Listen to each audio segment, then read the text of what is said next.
അസ്സലാമു അലൈക്കും. എല്ലാ മാന്യ പ്രേക്ഷകർക്കും മുസ്ലിം വിശ്വാസം എന്ന ഈ ചാനലിലേക്ക് സ്വാഗതം. ഈ ചാനലിനെ കുറിച്ച് ഇതുവരെയും അറിയാത്തവർക്കായി കുറച്ച് കാര്യങ്ങൾ പറയാം.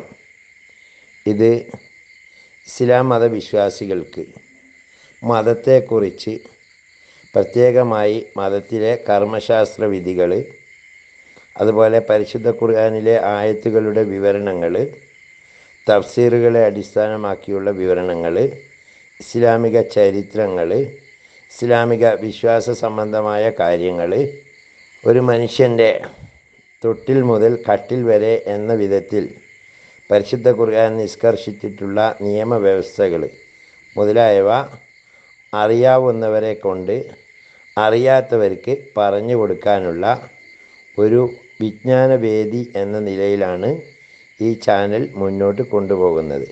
നിരവധിയായ ഉസ്താദുമാർ ഇതിനു വേണ്ടി കണ്ടൻറ്റുകൾ നൽകി വരുന്നു. ആയതുകൊണ്ട് തന്നെ ഈ ചാനൽ ദീനി പ്രബോധനം എന്ന രീതിയിൽ ആരുടെയെങ്കിലും കയ്യിലെത്തിയാൽ അത് ഒന്ന് സബ്സ്ക്രൈബ് ചെയ്യുകയാണെങ്കിൽ കൂടുതലായിട്ടുള്ള വിവരങ്ങൾ നിങ്ങൾക്ക് ലഭ്യമാക്കുന്നതിനും, അതേപോലെ അത് ഷെയർ ചെയ്യുകയോ ലൈക്ക് ചെയ്യുകയോ ചെയ്താൽ കൂടുതലായ ആളുകളിലേക്ക് എത്തിക്കുന്നതിനും ഉപകാരപ്പെടും. അള്ളാഹു തൗഫീക്ക് നൽകട്ടെ. ഇനി നമുക്ക് വീഡിയോയിലേക്ക്. ഷെയ്ഖ് അബൂ തുറാബ് റളിയല്ലാഹു അൻഹു സൂഫി ജീവിതത്തിൽ തനിക്കുണ്ടായ ഒരു അനുഭവം പറയുന്നത് ഇങ്ങനെയാണ്: ശരീരത്തിൻ്റെ ആഗ്രഹങ്ങളെ നശിപ്പിക്കാൻ ഞാൻ പടപൊരുതുന്ന കാലത്ത് എനിക്കൊരു അനുഭവമുണ്ടായി. ഒരിഷ്ടം എന്നെ കീഴ്പ്പെടുത്തി കളഞ്ഞു. അതിനുള്ള ശിക്ഷയും ഉടനെ എനിക്ക് ലഭിച്ചു. ഞാനൊരു യാത്രയിൽ വല്ലാതെ വിശന്നപ്പോൾ മുട്ടയും റൊട്ടിയും തിന്നാൻ ആഗ്രഹിച്ചു. ആ മോഹത്തെ കീഴടക്കാൻ എനിക്ക് കഴിഞ്ഞില്ല. ഈ മോഹത്തോടു കൂടി ഞാനൊരു അപരിചിത സ്ഥലത്തു കൂടി സഞ്ചരിക്കുകയാണ്. എൻ്റെ കീറിപ്പറഞ്ഞ വേഷവും പൊടിപുരണ്ട ശരീരവും കണ്ടുകൊണ്ട് അവിടത്തുകാരായ ചിലർ എന്നെ സംശയിച്ച് പിടിച്ചു കൊണ്ടുപോയി. ഞാൻ പറഞ്ഞു, ഞാൻ നിങ്ങൾ കരുതും പോലെ കള്ളനല്ല, ഒരു ഫക്കീറാണ്, എന്നെ വിട്ടേക്കണം.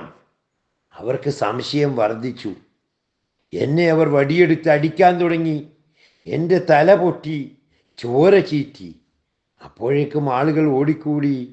അക്കൂട്ടത്തിൽ എന്നെ അറിയുന്ന ഒരാളുണ്ടായിരുന്നു. അയാൾ വന്ന് എന്നെ തിരിച്ചറിഞ്ഞു. നാട്ടുകാരോട് അയാൾ പറഞ്ഞു, ഇദ്ദേഹം കള്ളനല്ല, ഷെയ്ഖ് അബൂ തുറാബാണ്. അവർ ഞെട്ടി എന്നോട് മാപ്പ് ചോദിക്കാൻ തുടങ്ങി. എന്നെ തിരിച്ചറിഞ്ഞ ആൾ എന്നെ അയാളുടെ വീട്ടിലേക്ക് കൂട്ടിക്കൊണ്ടുപോയി. എനിക്കയാൾ ഭക്ഷണം തന്നു. ഞാൻ നോക്കുമ്പോൾ മുട്ടയും റൊട്ടിയുമാണ് എനിക്കായി കരുതി വച്ച ഭക്ഷണം. ഞാൻ ആശ്ചര്യപ്പെട്ടു. എൻ്റെ ശരീരത്തോടായി ഞാൻ പറഞ്ഞു, ശരീരമേ, നിൻ്റെ മോഹം സാധിച്ചു. അടി വാങ്ങിയ ശേഷം നീ മുട്ടയും റൊട്ടിയും തിന്നുകൊള്ളൂ. നീ അള്ളാഹുവിനെ മാത്രം അടിമയായി ജീവിക്കുമ്പോൾ നിന്നെ ആരും അടിക്കാൻ വരില്ല. നിന്റെ ഇഷ്ടത്തിൻ്റെ അടിമയായാൽ നിന്നെ അടിക്കാൻ ആളുണ്ടാകും. അതുകൊണ്ട് നീ ഒന്നുകിൽ അള്ളാഹുവിന് മാത്രം അടിപ്പെട്ട് നിത്യമുക്തി നേടണം, അല്ലെങ്കിൽ ആഗ്രഹത്തിന് അടിമപ്പെട്ട് നിത്യനാശം കയ്യേറ്റ് വാങ്ങിക്കൊള്ളണം. സൂഫികളുടെ തത്വശാസ്ത്രപ്രകാരം മോഹങ്ങൾക്ക് അടിമപ്പെടൽ അള്ളാഹുവിനോടുള്ള മറ്റൊന്നിനെ പങ്കുചേർക്കലാണ്, അഥവാ ശിർക്കാണ്. രണ്ടാമത്തെ ഫാറൂഖ് എന്ന അപരനാമത്തിൽ പ്രശസ്തനായ ഉമർ ബിൻ അബ്ദുൽ അസീസ് റളിയല്ലാഹു അൻഹു രാജ്യഭാരം ഏറ്റെടുത്തുവെങ്കിലും സൂഫിയായ സുൽത്താനായിട്ടാണ് അദ്ദേഹം ഭരണം നടത്തിയിരുന്നത്.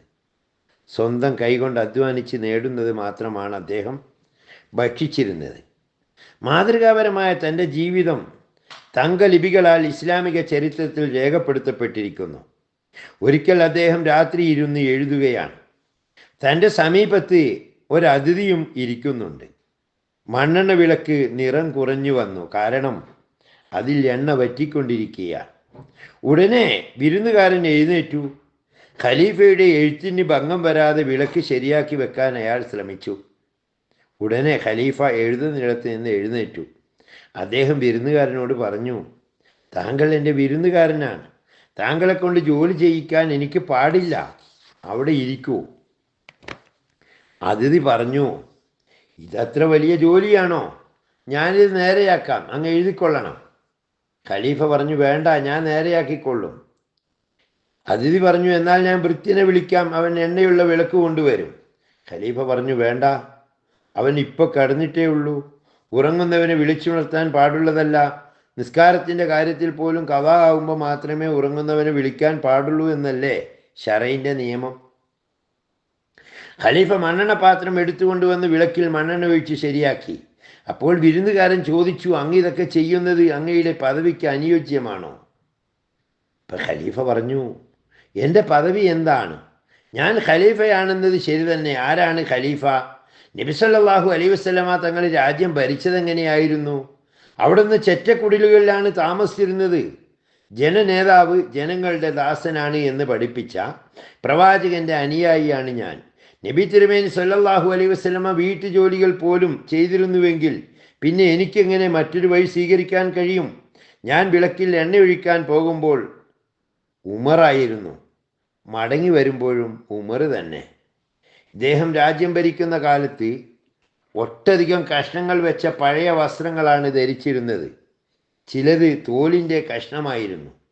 4ാം ഖലീഫയായ അലി ഇബ്നു അബീ താലിബ് റളിയല്ലാഹു അൻഹു ഖലീഫ സ്ഥാനത്തിരിക്കുമ്പോൾ ഏറ്റവും വില കുറഞ്ഞ വസ്ത്രമാണ് ധരിച്ചിരുന്നത്. ഒരു വസ്ത്രം ഉപേക്ഷിക്കണമെങ്കിൽ അതിന്മേൽ കണ്ടം വെക്കാൻ പറ്റാതെ വരണം. അതായിരുന്നു ആ മഹാത്മാവിൻ്റെ ചിട്ട. ഏറ്റവും ലളിതമായ ജീവിത രീതി അദ്ദേഹം കൈക്കൊണ്ടു.